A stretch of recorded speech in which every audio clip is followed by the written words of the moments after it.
Alright, welcome back. This is a brief tutorial on how to sync.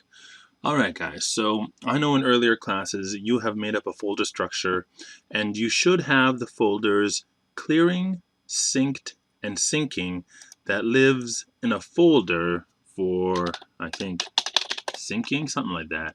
So I'm just going to put those there in my folder, or not. Clearion. Alright, I'm in a bit of a rush, so I just wanted this to be available to you guys right away. Alright, so clearing, synced, and syncing, as well as you should have a, not a bin, I don't need a bin. You should have a, hold on, I do need this one. There we go.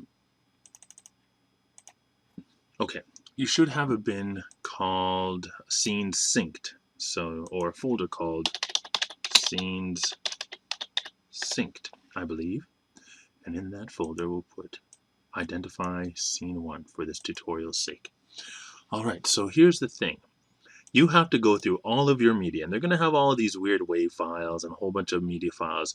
You are going to have to identify which one is which. So in this one, scene 1B2. So I would pull up scene 1B2 and I have to listen to it. 1B, take 2. Alright, 1B, take 2. And when it has the specific, I'm going to just delete this so we can start off clean slate. I have to listen for the clap on every single take and then make an in point. So again, listen for the clap. 1B, take 2. But how am I going to know what exact frame? So here's a tip. Right down here, you can toggle between your source and record in the timeline. Again, this is the source monitor. This is the record monitor. So right now, the timeline is set to record, so I can see my movie. However, if I toggle this to source, it shows me an audio representation of what's in my source viewer.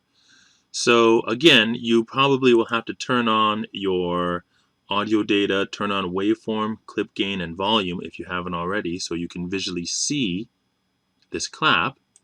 And now, when I zoom in, I can see where my clap is taking place. 1B, take 2. So right there, now I know I can make, press G to clear my endpoints, I can make an endpoint pressing I.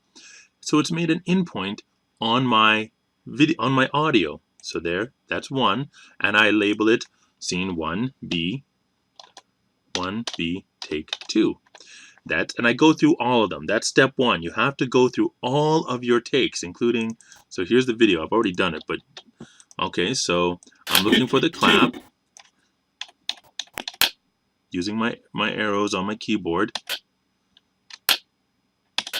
So there, I press I, and to verify I can go into here. Alright, cool. So now I know 1B2 and 1B2 both have their endpoints. Alright, so now for some media management. Okay, so what you want to do is you want to take, once you've got all of your clips labeled, you put all of your clips into clearing. These are basically, you don't have to worry about like the tone or anything or the universal counting leader. That's not really what this is for. Clearing is to, these are clips that have to be synced. So these are footages that, you know, you've recorded an external, you've used a zoom, not the camera audio. So they all need to be synced. So you go through clearing once again and you label all of them. And once you've got them labeled, you go to the next step, which is syncing.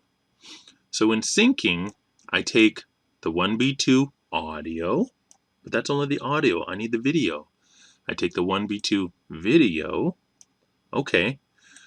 So now what I want to do is I want to highlight both of these, and remember, they've got to have the in point and the end point. Okay.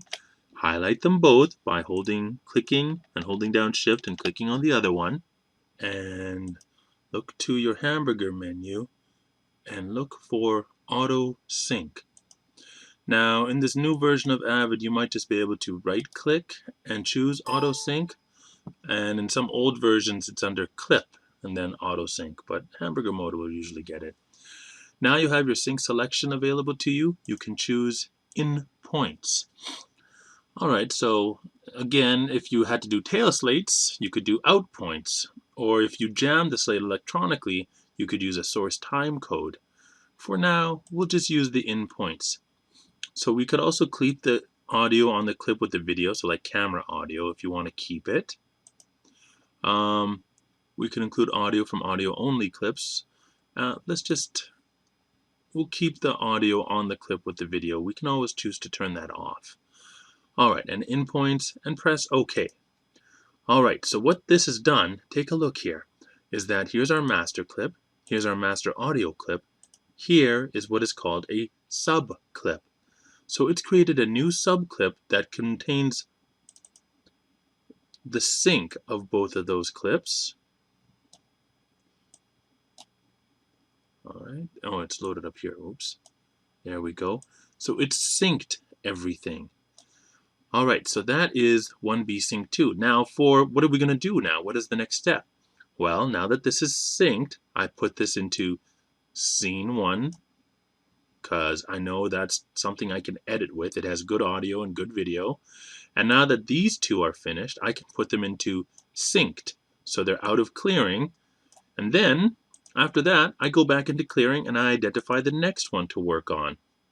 So you should be able to do this whole workflow, organizing your footage so that you know which ones have been synced, where the synced sub-clips go, and where the old synced clips have gone. So this should help you out and help you keep an organized media project with all of your synced audio and video clips. And with that, I will end recording.